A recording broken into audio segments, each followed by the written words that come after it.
When I sat down to put this episode together, I kept catching on one quietly disturbing idea: that for most of human history, ordinary people believed the child sleeping in the cradle could be stolen in the night and replaced with something that was not their own. The changeling isn't really a monster story. It's what grief and fear looked like in a world with no medicine to explain them, and it leads somewhere far darker and far more human than you'd expect. Settle in and enjoy. It is somewhere in the west of Ireland, and the year does not really matter because this same night was lived 1,000 times over. A mother is bent over a cradle. The turf fire has burned down to a low red glow, and the room is full of that particular quiet that only comes very late when the rest of the house is asleep. The child in the cradle is the right size, the right weight, wrapped in the same blanket she wrapped her own baby in. And yet she knows, with a certainty that has been growing in her for weeks, a certainty that frightens her more than anything has ever frightened her, that this is not her child. The eyes are wrong. They are too old. The thing in the cradle watches her the way no infant watches anything, with a long, dry patience that does not belong in a face so small. It does not cry the way her baby cried. It feeds, and it feeds, and it never seems to grow. And in the last few days, the neighbors have begun, very gently, to say the word she has been trying so hard not to think. Changeling. They will tell her that her true child is gone, taken down beneath the green hill by the good people, and another thing left in its place to lie in the cradle and wear her baby's face. And then they will tell her something worse. They will tell her that there are ways to get her real child back, and that some of those ways are not gentle at all. Tonight we are going to sit with that fear. We are going to follow it back through the centuries, across Ireland and Scotland and Wales, into the forests of Germany and the cold north of Scandinavia. We will look at how people decided a child was no longer their own, what they did about it, and the terrible things that were done in the firelight in the name of love. And at the very end, we will ask the quiet, sad question underneath all of it. Who were these children really? So settle in. Let the fire burn low, and we will begin where the fear always begins, at the side of the cradle. To understand the changeling, you first have to understand how completely people once believed in the fairies. Not the small, winged, harmless creatures of later children's books, but the older thing, the good people, the gentry, the fair folk. Names spoken carefully and politely, because to name them rudely was to invite their attention. They were not angels, and they were not demons. They were something stranger and older than either. A hidden people living just on the other side of the visible world, beneath the hills, under the lakes, inside the rings of ancient trees and the rings of standing stones. And these hidden people wanted things from the human world. They wanted music and beauty. They wanted skilled hands and strong backs. And more than anything, in story after story, they wanted our children. A changeling is what they were said to leave behind when they took one. The word itself is plain and old, and it means exactly what it sounds like. A thing that has been changed, one swapped for another.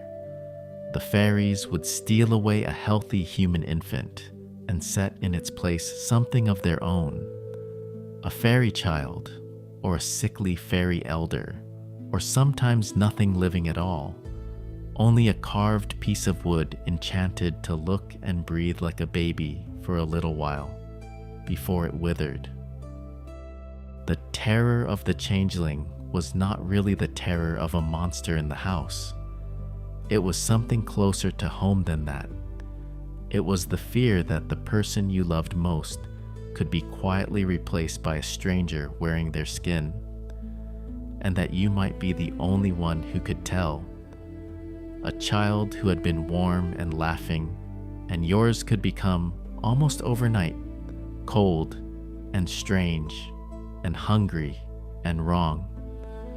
The body in the cradle was the same body, but the soul behind the eyes, people believed, had been carried off somewhere you could not follow. And it did not stop with infants, though infants were most at risk. Grown men and women could be taken too. A new bride, a strong young farmer, a nursing mother, and a changeling left in their place, which is why, centuries later, a husband in County Tipperary would look at his sick wife and decide that she was not his wife at all. We will come to her in time, but it begins with the baby in the cradle, because that is where the belief had its deepest roots. In a world before medicine could explain very much, the cradle was a place of constant, grinding dread. So many children did not live. So many that seemed healthy faded for no reason anyone could name. And when there is a grief that has no explanation, the human mind will reach for a story to fill the silence. The changeling was that story. It said, "This is not your fault, and your real child is not dead. Your child is only taken. And what is taken, perhaps, can be won back." Why would the fairies want our children at all? The old tales give several answers, and they do not always agree, which is exactly what you would expect from a belief that grew slowly across many centuries and many countrysides. But the answers circle around a few dark ideas. The first is the simplest and the saddest. The fairies took children because they wanted them. Human babies were beautiful to them. A fair-haired, healthy, laughing child was a treasure, and the good people, for all their power, were said to have few children of their own, and those often weak. So they took ours to raise as theirs beneath the hill, to be loved, in their own cold way, forever. The second answer is darker. In parts of Ireland and Scotland, it was whispered that the fairies were not free, that every 7 years they owed a tribute, a tithe, to a darker power still, a payment of one of their own to hell. And rather than give up a fairy soul, they would steal a human child and offer it in their place.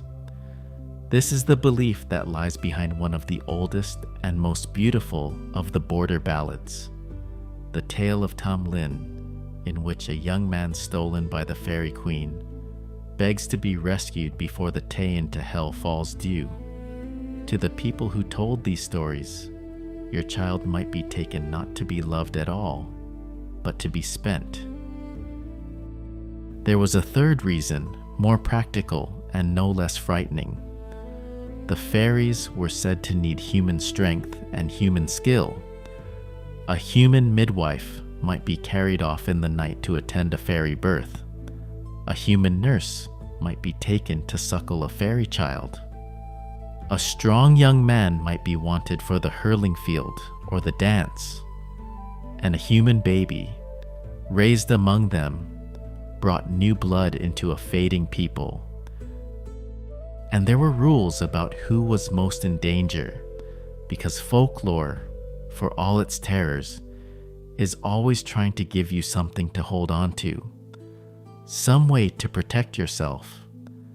Above all, the unbaptized child was vulnerable.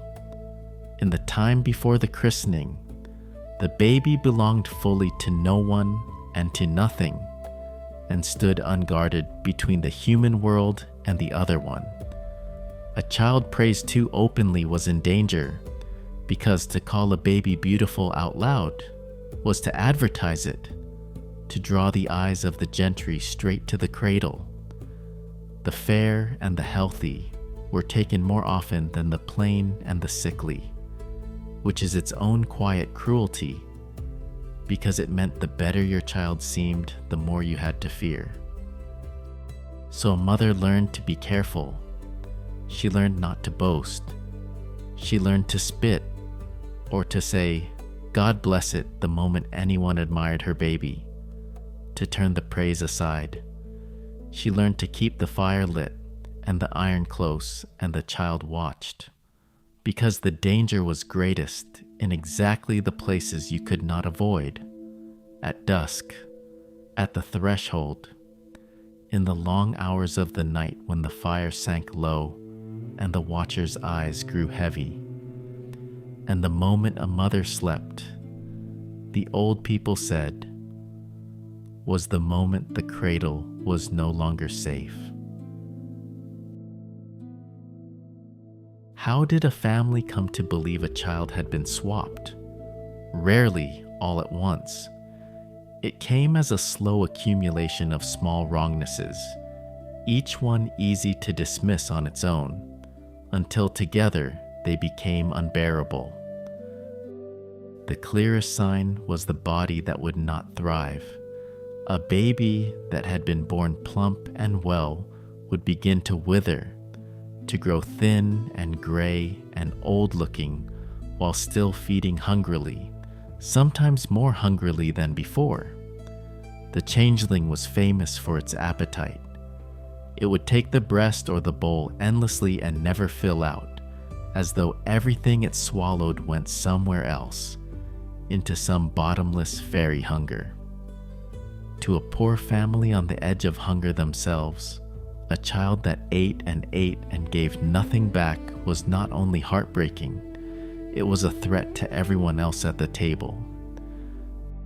Then there was the changeling's strange old face. Folklore returns to this again and again. The wizened, wrinkled, ancient look of a creature far too old to be an infant. The wisdom in the eyes. The sense, when it looked at you, that it understood far more than a baby should and was only pretending not to. Some changelings were said to be unnaturally clever, to speak when no one was near and fall silent the moment they were observed, or to play music with a skill no child could possess.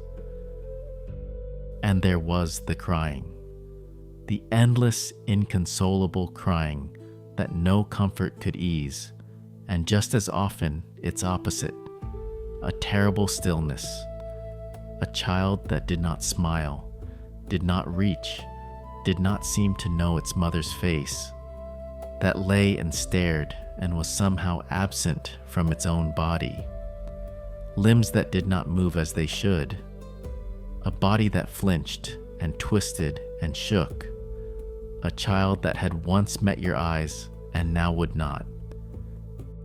If you listen closely to that list, you can already hear something underneath it that we will have to face honestly later on. But to the people living it, these were not symptoms. They were evidence. Evidence that the warm, familiar child they had known was gone, and that the thing now lying in the cradle, eating their food and wearing their baby's face, had come from somewhere under the hill. And once a family crossed that line, once they decided the child was not their child, everything changed. Because you owe a stranger nothing, you do not have to love it. And you might, the old wisdom said, be able to drive it out.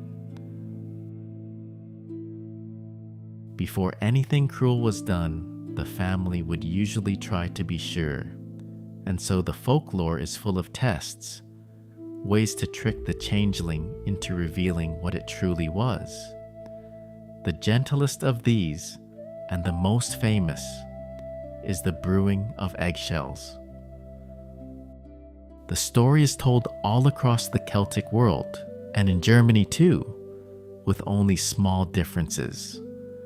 A mother, suspecting her child, is advised by a wise neighbor to do something absurd in front of it.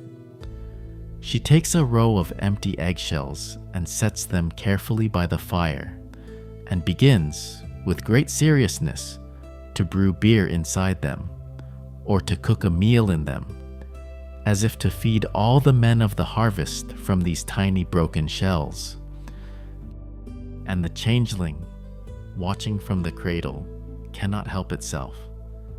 The sheer ridiculousness of the sight overwhelms its disguise, and it sits up, this creature that has been pretending to be a helpless infant, and it speaks, and what it says betrays its impossible age. "I have seen the acorn before the oak," it cries. "I have seen the egg before the hen, but I have never seen brewing done in an eggshell." Or, in the older words, "I am as old as the hills, and yet I have never seen the like of this." And there it is.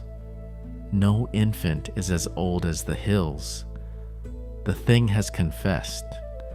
By making it forget itself, by startling the ancient creature out of its child's mask, the family has proven what they feared, that the soul in the cradle is not days old, but centuries old, and is no child of theirs.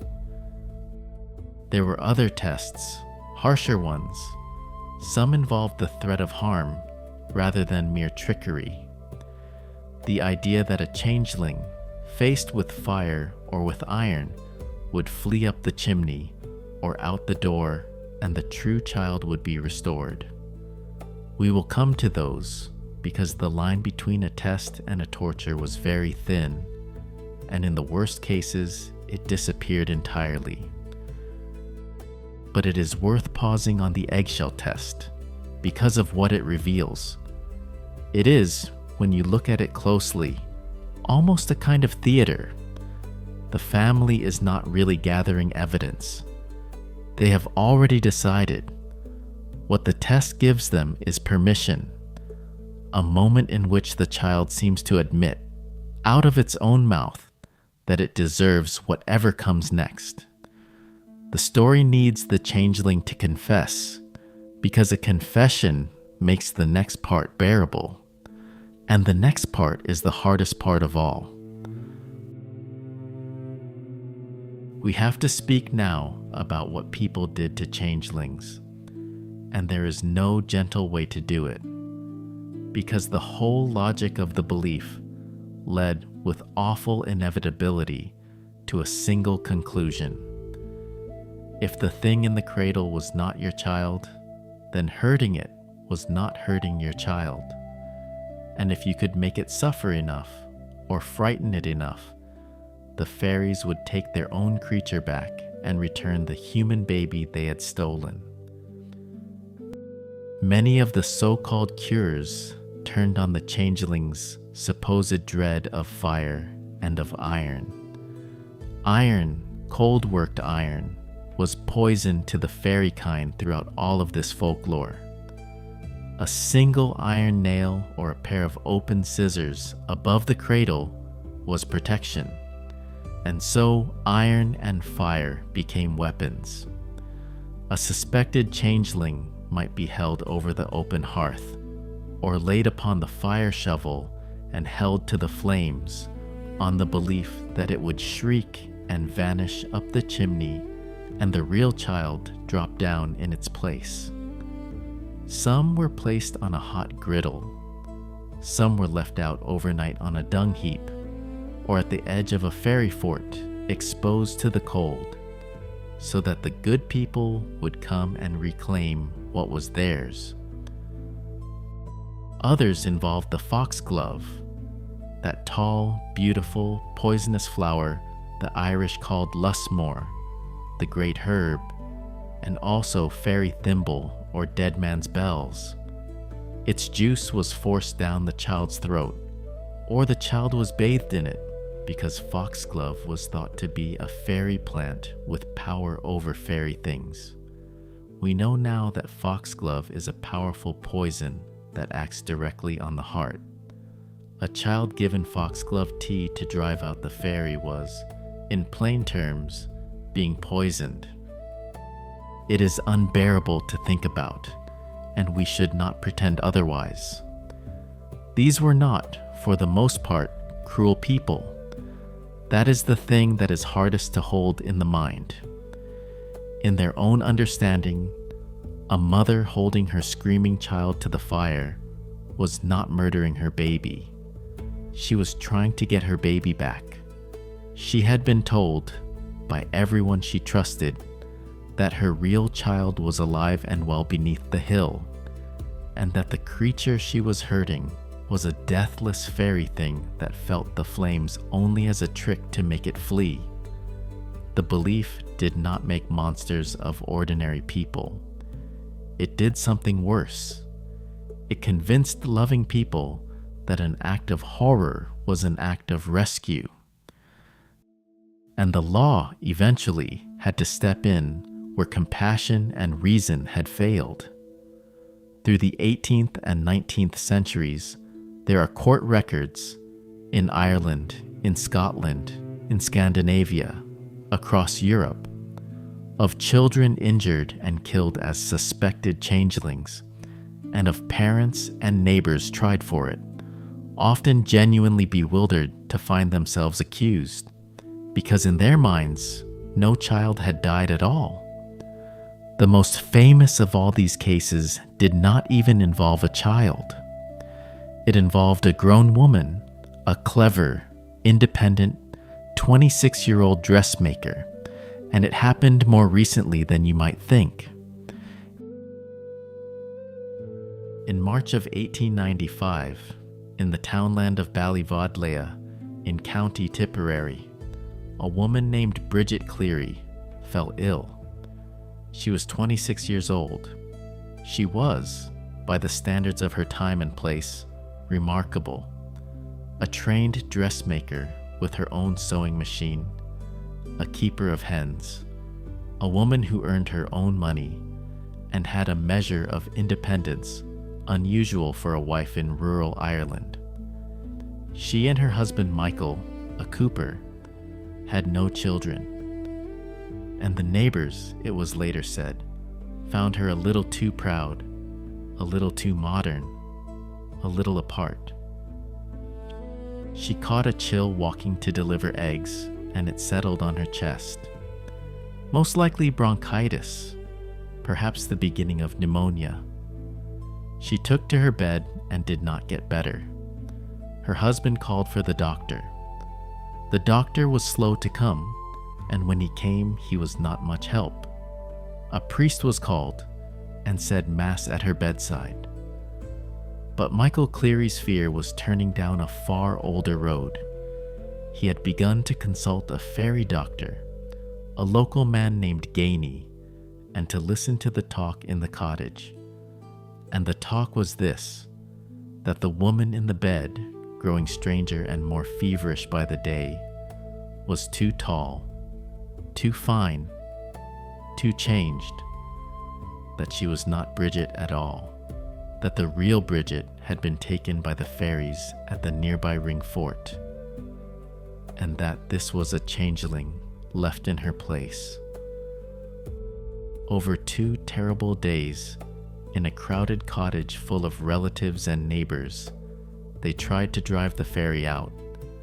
They held her down on the bed. They forced her to swallow bitter herbs boiled in milk. They doused her with urine, an old protective folk practice. They held her near the fire and demanded, over and over, that she answer to her own name. "Are you Bridget Cleary, wife of Michael Cleary, in the name of God?" because a changeling, it was believed, could be forced by such questions to give itself away. The neighbors later testified that they had genuinely believed they were saving her. On the night of the 15th of March, it went past saving. Michael Cleary, by now utterly convinced his true wife was gone, threw lamp oil over Bridget and set her alight in front of the hearth, screaming at the burning woman that she was a changeling, that his real wife would come riding back from the fairy fort on a white horse. He buried her body in a shallow grave in a nearby bog, and for days afterward, he waited at the ring fort, knife in hand, for the fairies to return his Bridget across the boundary of the other world. Her body was found.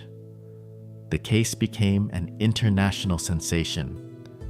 Front page news, a horrified press calling it the burning of a witch, though it was nothing of the kind. Michael Cleary was convicted, not of murder, but of manslaughter, and sentenced to 20 years of penal servitude. Several others were convicted of lesser parts. When he was released, Michael Cleary left Ireland and is believed to have lived out his life in Canada. And the country was left with a children's rhyme, half whispered in playgrounds for years afterward. Are you a witch, or are you a fairy? Or are you the wife of Michael Cleary? It would be comforting to call Bridget Cleary's death a relic of a darker, more ignorant age. But 1895 was the age of the railway and the telegraph and the photograph. Her death is so disturbing precisely because it is so recent, because it shows how thin the floor of reason can be, and how, under enough fear and grief and exhaustion, ordinary people standing in a familiar kitchen can step straight through it into the oldest story of all. The changeling was never only Irish, though Ireland kept the belief alive longest and most vividly. The fear of the swapped child runs all across the northern half of Europe, wherever people lived close to wild places and believed those places were inhabited. In the Scottish Highlands, the fairies, the Sith, were as feared as anywhere, and the same protections held: iron, fire, baptism, the watchful eye. Across the Hebrides and the Western Glens, there are the same stories of withered, ravenous, ancient-eyed infants, and the same dreadful remedies. In Wales, the fairies were the Tylwyth Teg, the Fair family, and the stolen child a Plentyn Newid. A Welsh mother was warned never to let her baby out of her sight before its christening, and to beware the Crashash, the changelings left by the fairy folk of the lakes and hills. Go north and east into Scandinavia, and the abductors change their shape, but not their purpose. Here it was not so often the dainty fairy, but the troll, and sometimes the underground people, the Huldufolk. The Norse changeling had its own name, a biding, a skifting, an exchange, and the Scandinavian tales offer one of the most poignant explanations of all for why the creatures did it. It was said that the trolls believed it was grander, more dignified, to be raised among humans than among their own kind, and so a troll mother would slip her own child into a human cradle to give it a better life. Even in the monster, you can hear a mother's longing. And here too was the great protection of baptism. A child that had been received into the church was beyond the reach of the trolls. It was the unbaptized infant in that dangerous gap between birth and christening that had to be guarded with steel laid in the cradle and fire carried around the bed. When the belief moved south into Germany, the church moved into the belief. The Germans called the changeling a Wechselbalg, and the same eggshell test was told in the same way in the German villages. But here, the swapped child was steadily reimagined not as the work of fairies, but as the work of the devil. And no one did more to fix that idea than Martin Luther himself. Luther, the great reformer, wrote and spoke about changelings as real and demonic things. He described encountering a suspected changeling at Dessau, a child he called a massa carnis, a mere lump of flesh with no soul, a thing the devil had set in a human cradle, and his recommendation, recorded in his own table talk, was chilling in its plainness, that such a soulless creature should be taken to the river and drowned. When one of the most powerful religious voices in European history tells grieving parents that the strange child in their home has no soul and may be killed without sin, you begin to understand how a folk superstition could harden into something that cost real lives, with the blessing of authority behind it. The fairy belief and the Christian belief had fused, and the child caught between them paid the price. Not every story ends in fire. For all its horror, the changeling tradition was, at its heart, a tradition about protection, about the 1,000 small things a frightened parent could do to keep the cradle safe. And these protective customs are, in their way, the gentlest part of the whole belief, because they are simply love turned into ritual. Iron, above all. A pair of iron tongs laid across the top of the cradle. An open pair of scissors hung above it, or a nail, or a horseshoe by the door. The fairies could not abide cold iron, and a single nail might be all that stood between a sleeping child and the hill. Fire and light. A candle or a rushlight kept burning through the night. A brand from the hearth carried sunwise around the bed of mother and child in the days after birth. Darkness was the fairies' country, and light was a wall against it. The father's clothing. In many places, it was said that laying the father's coat or shirt over the cradle, or dressing the child in a scrap of its father's garment, would protect it. The strong human claim of the household, wrapped around the vulnerable child like armor. A bit of bread in the cradle, a pinch of salt, a sprig of rowan or of St. John's wort tucked into the blankets. All of these turn up again and again. And then there were the words, the constant blessing, the habit never broken of saying God bless the child the instant anyone looked at it, so that no admiration ever went out unguarded into the air. The refusal to praise a baby's beauty plainly, the care never to name aloud how well it was growing. To a modern ear, this sounds like superstition piled on superstition, but sit with it a moment and you can feel the real thing underneath. A parent so aware of how easily a child can be lost that they dare not even speak their happiness out loud, for fear that something is always listening. Above everything stood baptism. The christening was the great threshold. Before it, the child was exposed, unclaimed, standing in the doorway between worlds. After it, the child belonged to the family, to the community, to God, and the fairies' claim was broken. This is why, in hard times and remote places, infants were baptized so quickly, sometimes within hours of birth. It was not only piety, it was the closing of a door that everyone believed stood open, and through which, at any unguarded moment, a child might be carried away. We have followed this fear a long way now, and we have arrived at the question that has been waiting under everything. If the changeling was not really a fairy creature, and it was not, then who were these children?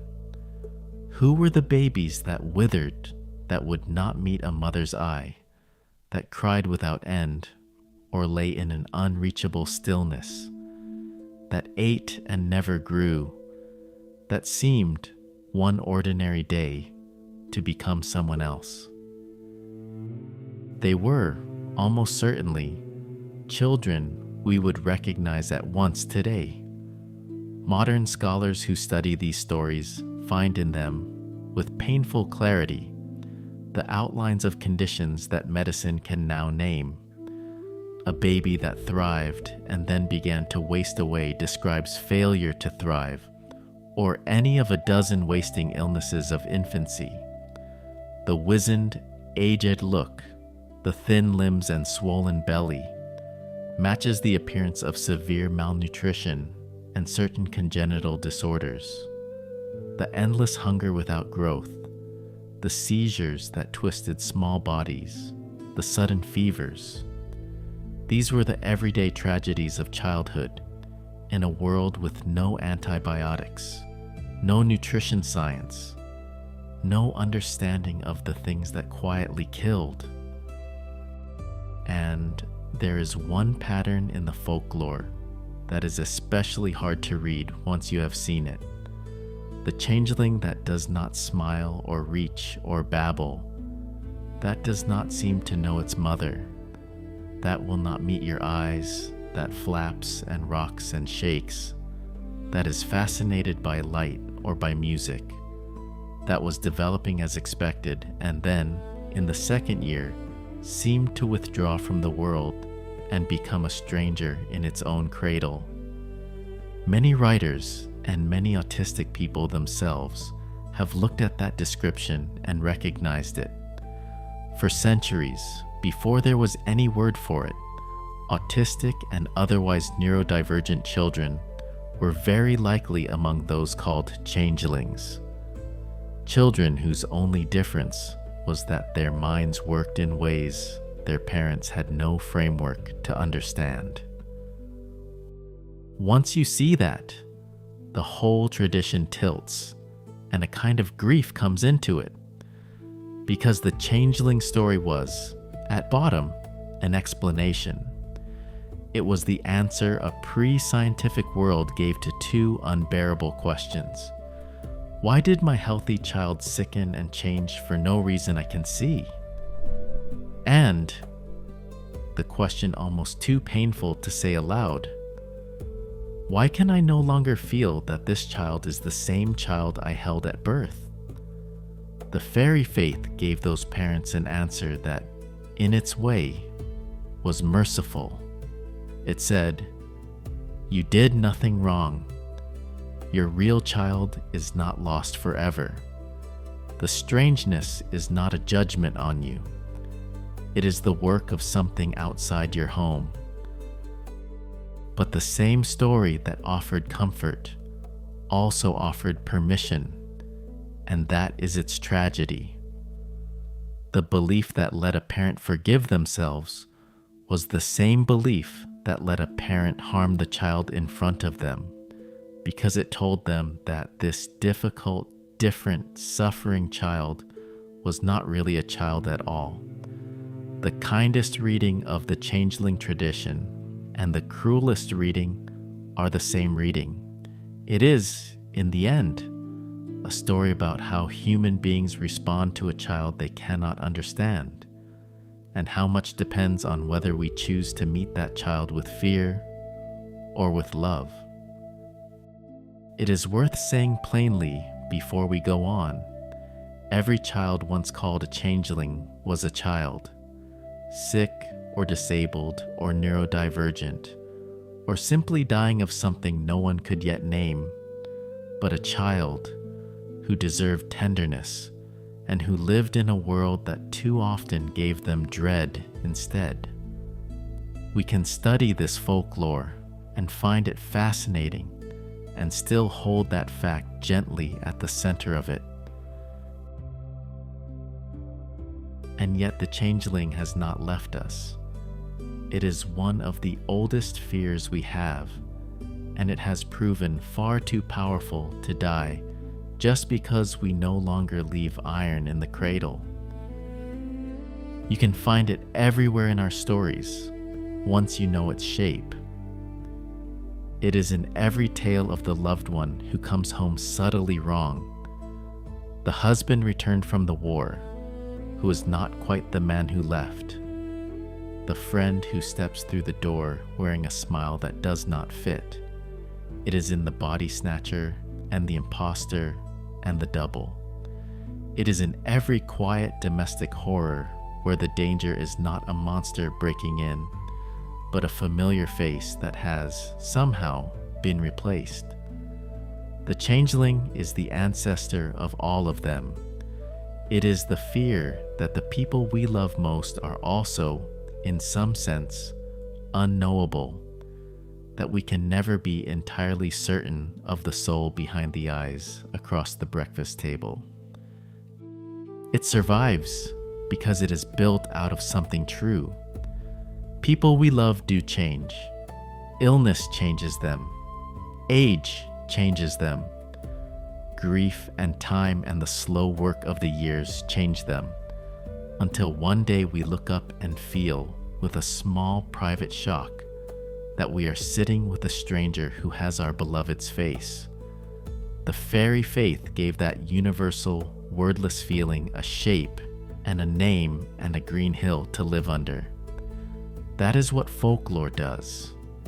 It takes the formless fears that live in every human heart, and it builds them a house so that we can visit them and look at them and come away again.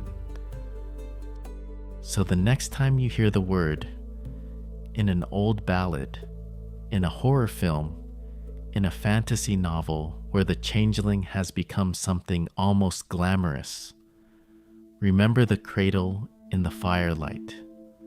Remember the mother who could not say what was wrong, only that it was.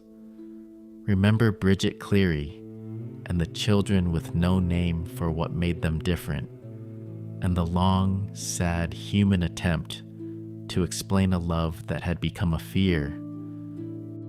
The good people, the old folk would tell you, are still down there beneath the hills.